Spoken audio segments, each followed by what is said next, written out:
આવી જાઓ healthy body વાળા માટે ફૂલ કટ લઈને આવી ગયા છે. સલવાર દુપટ્ટો બ્લોક પ્રિન્ટમાં રહેવાનો છે, જબરજસ્ત.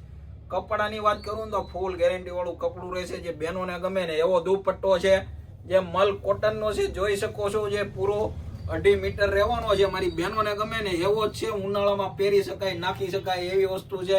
હવે એમના બધા કલર જોઈ લો, મસ્ત મજાના છે. આ બ્લેક કલર છે, આ રસ્ટ કલર છે અને આ યલો કલર છે. હવે આપણે બીજી ડિઝાઇન બેનો જોઈ લે. આ એમનો બ્લેક કલર આપેલો છે, આ મરૂન કલર છે અને આ બ્લેક કલર છે, આ ડાર્ક મરૂન કલર છે. તો ફટાફટ આવીને આવી વસ્તુ જોઈ તો બેનો હેલ્ધી બોડી વાળા બહેનોને શેર કરી દેજો. આ એમનો વાઇન કલર છે, આ બ્લુ કલર છે, આ ગ્રીન કલર છે અને રામા બ્લુ કલર છે. જે બાટલી કલર કહેવાય ને એ વસ્તુ છે. તો ફટાફટ શેર કરો અને આખી વસ્તુ ભાઈ નિરાયતે બહેનોને બતાવી દે, બધા બહેનો જોઈ શકે ને એ રીતનો બતાવી દે. પીસ અને ફૂલ ગેરંટી વાળું કપડું રહેશે. તો આજે જ તમારો ઓર્ડર ફટાફટ બુક કરો અને બહેનો આવી જાઓ વધામણી ડ્રેસીસમાં.